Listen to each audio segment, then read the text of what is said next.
todos. Bienvenidos, qué gusto tenerlos por acá en la conferencia de prensa. Estamos muy felices de darles la bienvenida a esta conversación con el elenco de Atlas, que es esta nueva e increíble película de acción y ciencia ficción protagonizada por Jennifer Lopez, que estrena pues en Netflix este 24 de mayo. Atlas es una película que nos sumerge en una fascinante carrera contra el tiempo, en donde la tecnología y la inteligencia artificial son las protagonistas de la historia. Hablando de carreras contra el tiempo, sé que llevan ya un tiempo aquí esperando y les quiero decir que vamos a empezar con las fotografías. Únicamente les pido que le demos chance al equipo de Netflix 5 minutos para que tomen fotos. Después seguimos entonces con las fotografías acá atrás. Les pido por favor a los compañeros que están sentados que no se vayan a poner de pie y que no suban el celular o la mano para que no interfieran con las fotografías que van a tomar acá atrás. Una vez que terminemos con esas fotos, les vamos a pedir que se retiren. Y bueno, pues iniciamos entonces con la charla y la sesión de preguntas y respuestas. Así que bueno, damas y caballeros, pues tenemos el gusto de que el día de hoy nos acompañe este elenco maravilloso que le da vida a los personajes, que quizá vivan en un futuro posible, pero que tienen muchos problemas con los que estoy segura que todos nos vamos a identificar. Así que por favor, démosle la bienvenida a la mente detrás de este proyecto, el director Brad Peyton.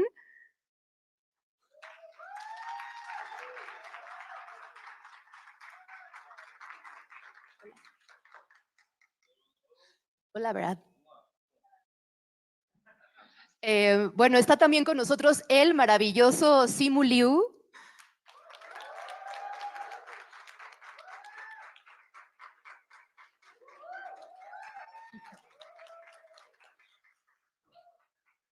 Hola, Simu. Y por supuesto la icónica Jennifer Lopez.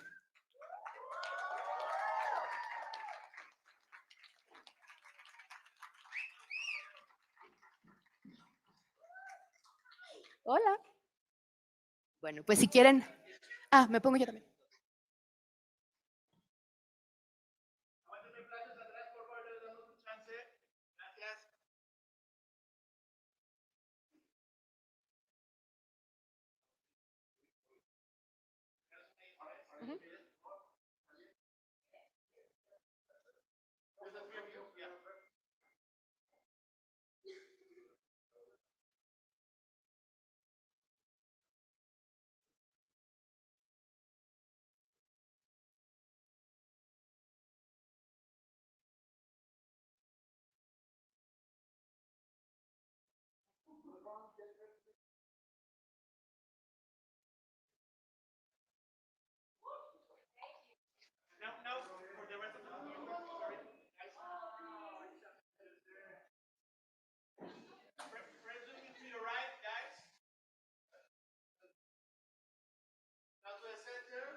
If you guys want to join me over here, Jennifer.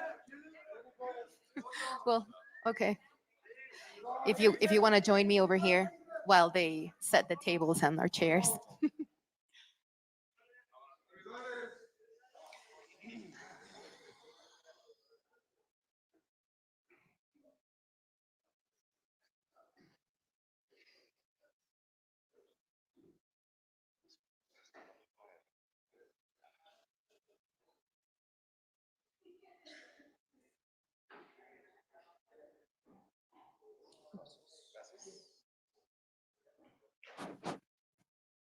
I like those friendship bracelets.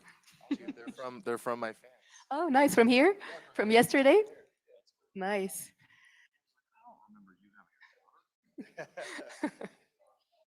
What do they say? I think they're Taylor Swift songs. Okay. Are you into Taylor Swift? Yeah, we bond over our shared. So I guess, yeah, I think, Jennifer, you go right there where you are, yeah? Okay. I think, Brad, you go over here, and then Simu next to Jennifer, please. Thank you. Exciting. Compañeros fotógrafos, los que siguen por acá, les voy a pedir que se agachen para que no salgan en el video, por favor. Gracias. Pues bueno, hi, welcome. Hello. So nice to have you here. Thank you for having Thank us. you. Have you been Muchas gracias. enjoying your visit? Too much. I've been enjoying. Mexico knows how to party. I can't lie. Yes. They have a lot of good food and good Oh, wine, yeah, and it's all a big party. no sleep, and it's a good time. Yeah, nice to have you here. So I guess we have some questions from the press, and I'm going to be making those questions for you guys. We're going to start with Argentina. This question comes from Argentina. Cinefan Girls, Argentina, Mariquela Calvo Ford, pregunta que mandó online, y this question is for Jennifer Lopez. In Atlas, you portray a cunning and formidable woman. Which iconic female characters from science fiction films inspired your creation of this role? I mean, I think there was two very specific ones, and actually one of them I remember, and I didn't think about it when I was doing Atlas, but Terminator 2 with Linda Hamilton. I don't know if you guys remember that film, but for me, she was the baddest of the baddest bitches ever. You know what I mean? Like, I just remember being in the theater, watching it in New York, like, oh my God, I want to be her so bad. I'm going to be an actress, and that's what I'm going to do. And I didn't really ever get to do it when I was younger. And so now to be able to do something like it, it's not exactly that, but that type of character. The other character that I really loved and that Brad and I spoke about very much while we were filming was Ripley in Alien. Sigourney Weaver. So those two for me were the most iconic kind of sci-fi action movie characters. That one of the reasons why I love Cameron, right, is Aliens, where he works with Sigourney, and then Linda Hamilton in Terminator, and the tone that he makes and how awesome he makes female badass women. You're just like, that guy is the greatest at doing this. And so, yeah, those are the two excellent touchstones. What about you, Simu? Did you get inspiration from any science fiction characters? Yeah, I mean, playing Harlan as an artificial intelligence, I think there's a lot of blueprints out there. I think starting from Kubrick in 2001, even like the voice of Hal, who is so kind of even keeled and chilling. And then I was a huge Star Trek fan growing up, so I loved Brent Spiner as Data. I thought was phenomenal. And so I just tried to take, although those are all kind of friendly AIs, but I tried to take that voice and that kind of friendly disposition and kind of warp it in a way to make it unsettling and a little terrifying. Yeah, that even tone is the thing that is kind of the scariest. That in the blue eyes, because I don't know if people know this, but Simu had contacts on the whole time, and he only told me after like 2 days, he's like, I can't really see you, Brad. And I was like, oh, so that's why you're staring through me. So intense. I was just like, he's just staring through everybody on set every day, like. and where is everybody? Yeah, and they were like, oh, that's good, keep doing it. And I was like, okay. Bueno, la pregunta era que en qué personajes se habían inspirado para sus papeles, personajes de ciencia ficción. Y Jennifer dice que se inspiró mucho en Sarah Connor de Terminator 2 y también en el personaje de Sigourney Weaver en Alien, que fue algo que platicaron también con Brad, el director, como que estuvieron ambos de acuerdo en que estos, ¿no? Que son maravillosos los personajes super badass, personajes femeninos. Y Simu dice que es muy fan de Star Trek, entonces se fue mucho por allá, y también habló de Odisea en el espacio. Fueron como que aunque son inteligencia artificial buena onda y su personaje no es tan buena onda, pero bueno, que tomó inspiración de por allá. La siguiente pregunta viene de Editorial Televisa. Eurídice Garavito García pregunta para Jennifer Lopez. What challenges does humanity face regarding artificial intelligence? What aspects of new technologies do you find most surprising? I mean, technology is advancing all the time, and obviously there's a lot of it that makes me nervous. I mean, when you think about artificial intelligence, and even this movie itself kind of does a good job of showing both sides of the story, which is kind of what can go really, really right with AI and how we can really use them to be a greater version of ourselves in a way, and then how it can go really, really wrong with like Simu's character, where they can destroy and take over and kind of obliterate humanity. So I think right now, for me, when I think about it, it's a big question, right? There's an idea of like we have to have a lot of respect when it comes to artificial intelligence. It's just like any technology. I remember in the music business when the internet came around and everybody was like, oh, it's never gonna take over music. And it was like, okay, well that happened. And so you just have to really be open to the fact that there's gonna be changes all the time, and not changes that some people can predict and some people just can't foresee because we get so stuck in our own reality. But yeah, I think it's about respecting it and not letting it kind of take over in any way, but using it to aid us in the best ways that it can. It's all about balance. Of course. Bueno, tenemos una pregunta de Brasil, fan influencia, es de Diogo Cunha, y the question's for Jennifer Lopez. With an impressive career and numerous films to your credit, do you still experience those famous butterflies in your stomach when working on projects like the new Netflix film, Atlas? I have butterflies right now. I always have butterflies. I don't think, it ever gets old to me, no matter how long I've been in this business. I always feel the excitement of doing what I do and being able to be blessed to do what I do.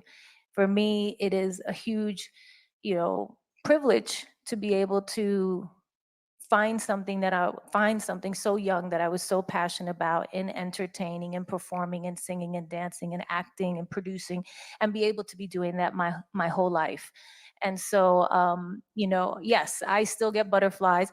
I'm more at home, actually, believe it or not, on stage in front of, 30,000 people than I am in a room like this. You know what I mean? I'm more at home in, on the set in a little 2x2 with a green screen behind me and make believing I'm falling through the planets. I can attest to that. Acting crazy and, have my adrenaline at 100 and really acting and, just putting myself in another realm. I feel very comfortable in those situations, I guess, because I've been doing it a long time. I think it shows. I mean, I think we were remember on our content day when we were reviewing your Super Bowl footage, and I was just like, you're one of the best to ever do it, Thank you. period. What about you, Simu? Do you still get those butterflies? Yeah, I feel really at home when I'm on stage in front of the Super Bowl, 75,000 fans. Yeah. Yeah, I think what Jen said really rings true. I think I think the butterflies never really go away, but I think we I think as artists and certainly as performers, I think find a way to be excited by the butterflies and to use that kind of nervous energy and to embrace it in a way. I think some of the greatest actors I've ever known and ones I look up to experience terrible stage fright and nervousness and anxiety. And it's not the lack of those things that allows them to be great. It's that they accept it and then they embrace it and then they work through it, which I think is pretty incredible. And what happens as a director? Do you still get butterflies? Yeah, yes. I came from animation. I sit in a room by myself and draw pictures. That's like my background. So when you go to a set and there's 400 people that want your opinion, it's a little bit nerve-wracking. But just to add on to what they said, generally I think those butterflies are because you care so much, right? Like if you didn't have that, something would be wrong. Yeah. Like you need to have that. It means you've invested so much, you care so much. And it's sort of like your body's preparation to like pour your heart out into something, I think is what happens. But one of the things that both of them said that is 100% true is the sooner you can get into the flow state, the better. The more at home you are. Like as a creative who wakes up every day and all I want to do is create. Like literally, you can ask my girlfriend, I drive her crazy. I like wake up and I just want to go make something. And when you get in that flow state, you can make her breakfast in bed. Dude, I don't want to poison her. I am not good at cooking. I'll do everything. You can make her a cup of coffee. There you go. I do that. I do that. But like once you get in that flow state, it's like that's what you live for, being that creator and being in that creative state. And so yeah, once you get in that space, you never want to leave it. It's so addicting. You're like, this is what I was built to do. I love doing this. So I think if you don't get the butterflies, maybe that means you're AI or a robot. You should check. Tenemos ahora una pregunta de Brasil, de Estación Nerd. Y Caro Rodríguez pregunta para Simu. Whoa, really? Yes, you got your own question. ¿Verdad por mí? Para ti. From Brazil. Yeah. What is it like to work with Jennifer Lopez, who's often regarded as the premier action actress of our century? It's amazing. The question was, what is it like to work with Jennifer Lopez, one of the most iconic performers of our generation and of all time? I'm sorry. It was great. You know, I remember one of the first days I showed up to set, and you know, my part in the movie, you know, as a villain, you know, I come in a little bit later, but I come to set and I'm like, hey Jen, how are you? You know, she was so like, she just seemed like such a trooper in that little canopy where she and Smith resided for so much of the movie, you know. And I was like, hey, how's it going? She's like, I've been here for 6 weeks. How are you? And I'm like, well, I have no right to complain. I mean, no, it was awesome. It was awesome. It was inspirational. I definitely had butterflies, you know, showing up to set, knowing that I was gonna have to work with her. In my mind, she's always made in Manhattan, Jen. So it was tough for me to get into the mindset of trying to kill her. It was very not what I would say would be my natural state, but it was incredible. It was incredible, and I've so appreciated getting to know her better over the course of even promoting this movie as well. Been so fun. Thank you. Yeah. In my mind, you're dancing to Fiona Apple in Hustlers. Right now? Permanently. Okay. I go out of sight. I'm out of sight, Jennifer Lopez. Are you out of sight? Made in Manhattan Hustlers. Got Yes. it. Maybe a sprinkling of the Cell. I love the Cell too. So there's a question for you, Brad, as well. Wait, what's it like working with Jennifer Lopez? It is not what like working with Jennifer Lopez. Your filmography reveals a strong focus on exploring nature. What inspired the shift to create a film centered around artificial intelligence? I do love nature. I'm an avid hiker. I hike probably 2 or 3 times a week, so that just grounds me. I like being out and with just my thoughts, and a lot of rumination happens for me in that. I grew up on a highway outside of a town. Like, I didn't even have neighbors as a kid, so that's just like my natural state, I guess. But in all honesty, I didn't set out to make a movie about AI. What attracted me to this, besides working with Jen and Simu and Sterling, who couldn't be here today, was the theme of trust. I believe most of our meaningful relationships in our lives are built off respect and trust. And I think you can earn someone's respect relatively easily, but trust is something that I've found difficult to earn with people, and also to have them earn from me. And so I was fascinated with this idea of this woman who just didn't trust, and for valid reasons. She has childhood trauma she has to overcome, but that's what pulled me in. The complexity of it, that the fact that she had been sort of, you know, abused by this AI and then was stuck in a machine that was run by AI. The irony of that made me smile when I read the concept. I was like, oh, that's really neat. And as a genre fan, and you can go all the way back to like James Whale in the 1920s, or like Creature from the Black Lagoon or King Kong. These are all genre films that are talking about things that were faux pas. You weren't allowed to talk about interracial relationships. You weren't allowed to have those conversations. So for me, using genre to dress up a movie about something that's like very heartfelt, very human, like our ability to trust and what we have to go through to trust, that's what I think makes great genre. So I can have explosions, and I can have alien ships, and I can have giant mech suits, but there's a super human element and theme in the movie, and that's really what pulled me in.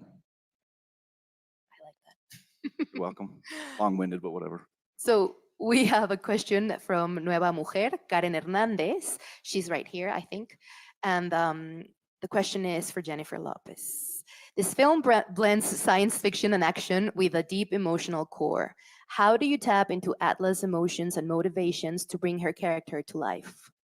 I mean, it's just like with anything when you're approaching it as an actress, you know, you try to find the similarities to things that you have gone through in your own life, but also kind of your imagination, especially in a movie like this where there's tons of green screen, your imagination has to kind of run wild. And that's a big part of being an actor. And I think with Atlas, there was parts of her that were very similar to me. She's driven, she's strong, she's focused, she's passionate.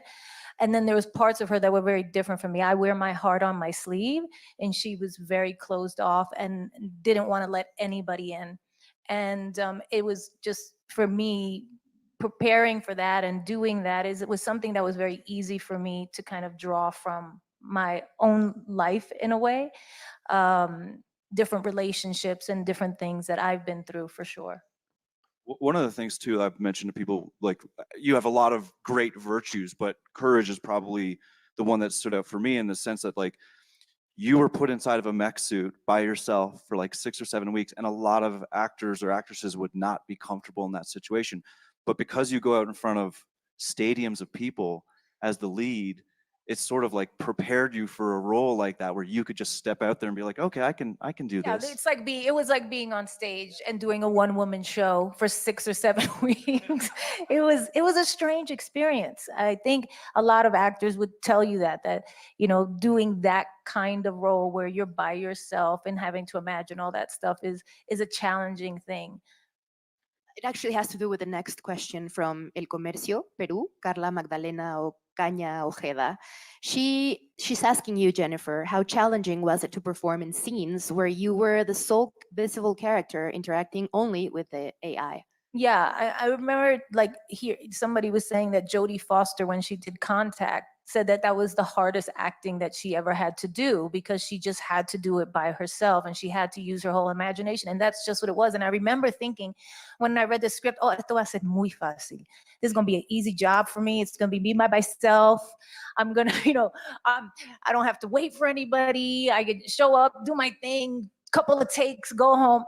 And it was so exhausting to kind of stay at this level of adrenaline of, like, your life is over, you have to save the planet, you're in a life and death situation the whole entire time, that at the end of the day I would just be so exhausted, not just emotionally but physically, like from just like tensing up my body and throwing myself this way and that way and doing all these things and trying to concentrate and seeing things that weren't there and all these kinds of stuff. So I would walk home every day what I would call the tired limp, which is, you're limping. Usually you limp because you're hurt, but when you limp because you're tired, you're kind of like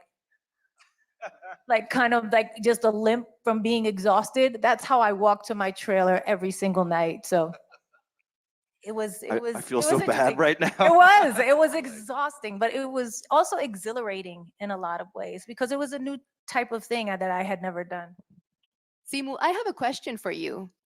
This is my question. I want to know not the differences, but the similarities in playing a doll and AI. Are there any? I mean, you can talk about the differences as well if you'd like. Well, one. A doll is more cute. Yeah, one. You have to be so cute. I don't remember Ken wanting to kill the world. Yeah. One kind of surfs and does beach all day, and then at night does we party and we have choreographed dance sequences. So fun. And the other one is trying to obliterate humanity. So right, yeah. That's kind of tough for me to find similarities, I guess. Because you're bringing to life both inanimate. Neither of them have genitals. I did it. I found a similarity. Thank you. I did it. You're a genius. No, ¿cómo dice genitals? Genitales. Genitales.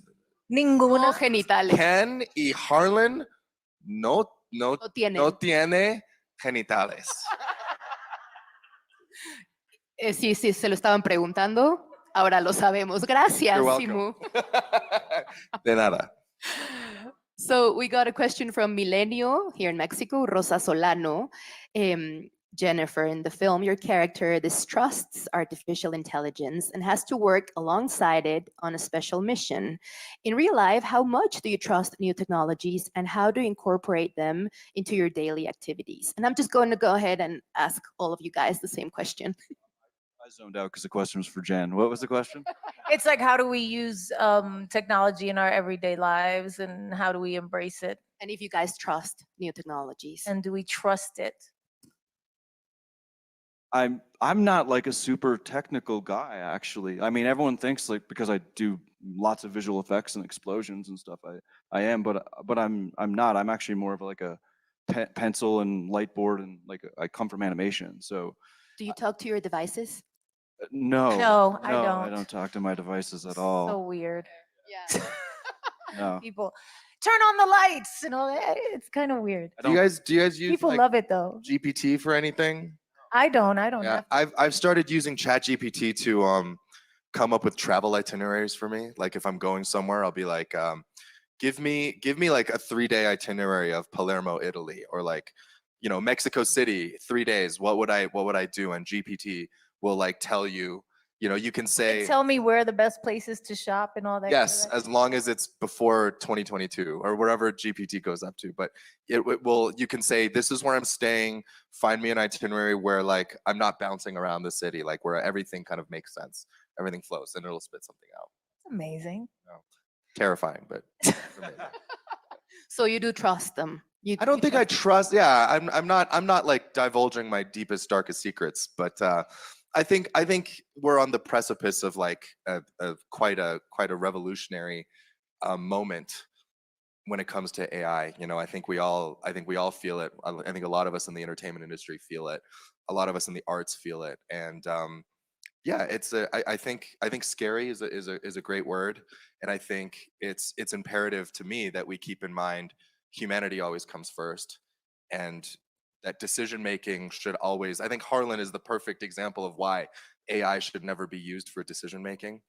Um, we should never let algorithms and data be the decision making leaders. I mean, we should use those things to enhance and yeah, as tools and to inform exactly, but never to lead. You know, I don't want to work in an industry where every single creative decision is made by data or an algorithm. I want these decisions to be made by passion and human emotion. You know, there's a filmmaker who loves to tell a story. This is the story they want to tell. Like that's the movie that we should make.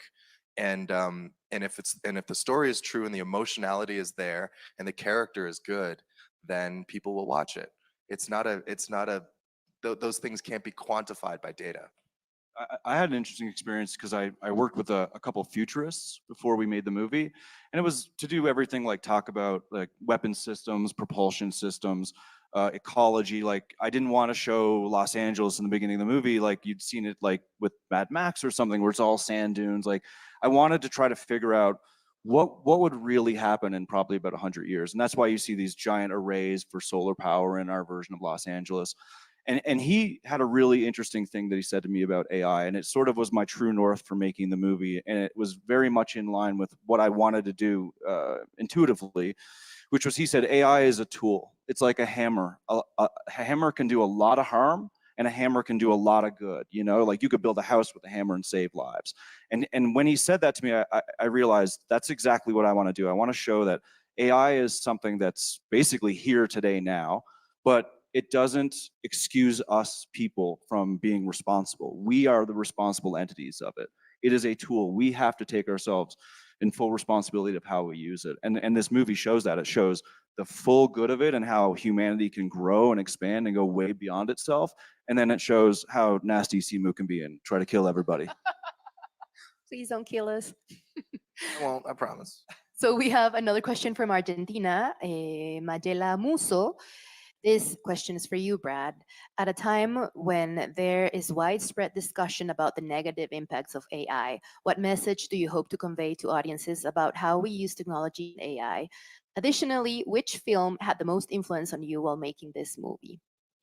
I feel like I just covered the Yeah, AI I think part so of it, too. right? Yeah. The biggest influence. So you know, I've said this, and it's. I mean, there's a lot. When you go in and you're a big fan of science fiction, there's a lot of movies that you grew up on, like some really abstract ones that people have never have heard of, like Robot Jocks. You'd have to be a real nerd like me to know what that is. But for me, the biggest influence is actually a filmmaker, and it's James Cameron.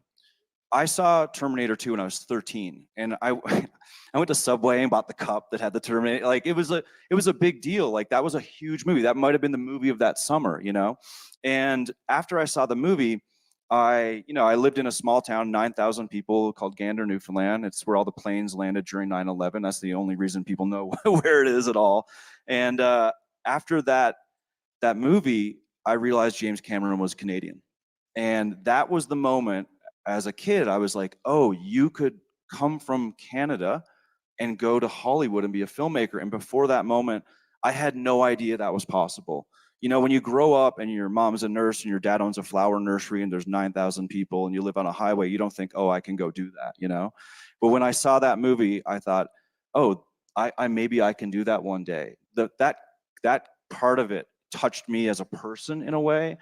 And I just locked onto that. And his movies have been so inspiring for me, from Aliens to Terminator 2. And then, you know, he goes and makes Titanic and Avatar. But I would say James Cameron's work in general has been the biggest influence. Specifically, I'd say Aliens. Like when I got to shoot Harlan's Lair at the end of this movie, I was so happy because it vibed like Aliens. I was like, this is amazing. This is my dream come true. So yeah. I watched Terminator 2 like 70 times. I'm not even kidding, but that's a conversation for another day. We only have time for one more question, and this is for you, Jennifer.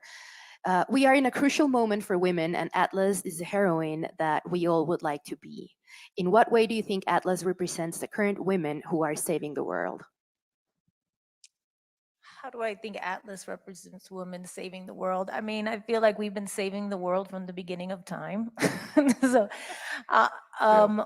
women, you know, I think Atlas is a great character. I think because of all of the toughness that she shows initially and all of the kind of fearlessness about going against, you know, kind of the powers that be, which is what you have to be a woman. That's what it is to be a woman. You have to kind of go against the grain. You have to fight harder. You have to do these things, but also for her tremendous vulnerability and her tremendous kind of pain that she carries. I feel that as women, that is a big part of our journey as well. And she represents both sides of that in a really beautiful way, I think. And where she gets to at the end, you know, having started where she started, and then Smith kind of chipping away at her, getting inside that hard exterior that she's had to have her whole life, because everybody thinks she's crazy. Nobody wants to listen to her.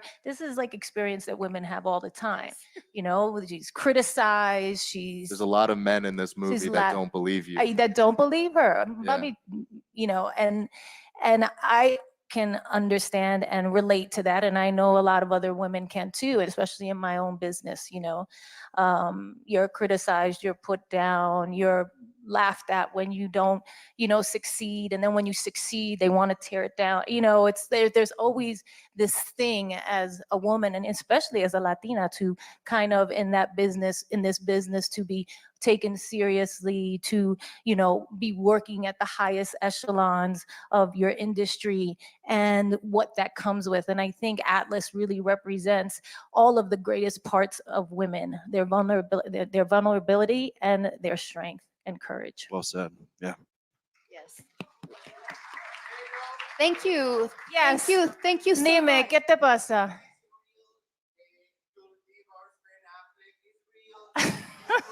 Okay, we're not doing that. No, estaban cerrados. Thank No you so hay- much, no hay guys. Really preguntas. appreciate it. Thank you. No Thank you. estamos tomando You know preguntas. better than that. Come on. Don't come in here with that energy, please. Thank you so much. Gracias, muchas gracias a todos. Gracias. Llegamos ya al final de la conferencia de prensa. No olviden, por favor, marcar Thank sus you. calendarios. You know what doesn't, I feel like, actually get mentioned enough, if I could just end on one Yes. thing, is that Jen is a producer on this movie. And the reason why I'm here and the reason why Sterling was in this beautiful movie is because Jen cares. And Jen cares about things like representation and diversity. And she's a boss. And she's an incredible creative and an icon. And that's what I think we should celebrate her for today. Gracias. That's it. Thank you, Simu. Go. Thank you so much. Muchas gracias a Brad Peyton, muchas gracias a Simu y también a Jennifer Lopez, por supuesto. Gracias. Recuerden que este 24 de mayo estrena Atlas en Netflix. Thank you so much, guys. Thank you, guys. Y un aplauso, Thank you. por favor. Los quiero. Gracias. Nadie me preguntó nada en español, pero ok. Gracias.